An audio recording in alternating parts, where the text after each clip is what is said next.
Recorded Books and One-Click Digital present Incensed by Ed Lin. Narrated by Ewan Chung. The perfect man of ancient times made sure that he had it in himself before he tried to give it to others. When you're not even sure what you've got in yourself, how do you have the time to bother about what some tyrant is doing? Zhuangzi, 369 to 286 BCE.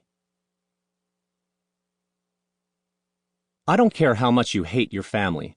There are certain things that you just don't do.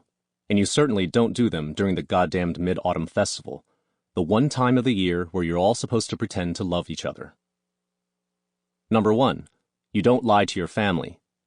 If you don't want to say something that you know will upset them, just don't say anything. As a general rule, eat more, say less. Number 2, show gratefulness for the things your family does for you. Even if it doesn't help you all that much when, say, your cousin tries to give you advice about your music career, say thank you and try to do something nice in return, like leaving halfway decent clues about your whereabouts when you run away with your gangster boyfriend. Speaking of which, number 3, don't run away with your gangster boyfriend, especially when you're only 16 and your father, my uncle, is one of the most powerful figures in the underworld of central Taiwan. He'll come after you hard. I'm a 25-year-old man, so I know these things full well. I was raised properly, and I'm humble at my core. My little cousin, Mei-ling, however, is of the younger generation of Taiwanese. She's stubborn and ready to fight for what she believes in. She is also very cute. These are all qualities that a future singing star needs in order to make it, but they can also hurt your family, put your life in danger, and kill the people who fall in love with you. And the Mid-Autumn Festival is supposed to be about living, not dying. I will remember this particular holiday because it was the first time I celebrated it with my girlfriend, Nancy, a solidifying moment in our relationship. It was also the first time in a long time that I reconnected with my uncle, who last I heard had been in self-imposed exile. It was also the first and possibly last time I would see my darling little cousin, Mei-ling, unless she pops up in the tabloid news. I will sometimes wonder if I would have been better off not getting back in touch with my uncle and living the rest of my life thinking that I had no family left. When the full moon rises, I'll put on one of Mei-ling's songs. I'll think about her, feel wistfully sad, and then deeply ashamed that I couldn't do more for her. I have to believe that she is in a better place. Chapter 1. If you want to get hustled good and proper in Taipei, try to buy some freshly cut fruit at the Shilin night market.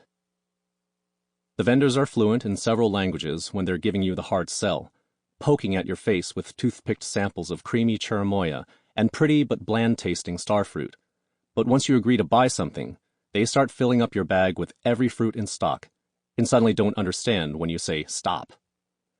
Ask for half a kilogram of some bell-shaped wax apples, and they'll cut up a whole kilogram, bag it, and then grab 2 dragon fruit, dice them up, and drop them in as well.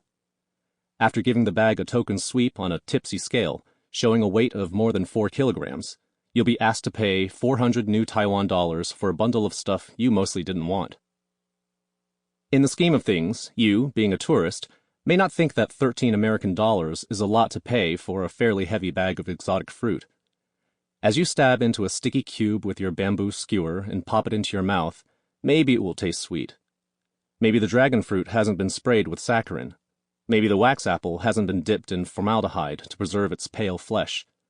But even if your lychee were lopped from a tree this morning and trucked in from a farm this afternoon, the wholesale price of fruit is less than a fifth of what they charge tourists, and that's when they're honest. A few years back, a group of Singaporeans sued Taiwan's Tourism Bureau after one stand charged them 3 times the normal price for atamoya, a grenade-shaped hybrid of the sugar apple and the cherimoya, whose flavor explodes in the mouth with the taste of a slightly tart piña colada. The Singaporeans weren't aware they'd been overcharged until one of them just had to have another and went to the one honest fruit seller in Shilin Market. When the tourists saw how much cheaper it was, the atamoya hit the fan. Now all the fruit stands have posted prices and digital scales. It's a new level of transparency that is nonetheless still subject to some old tricks. For example, the piling on of extra fruit you didn't order, or the concealed thumb under the bag on the scale. Sample complete. Ready to continue?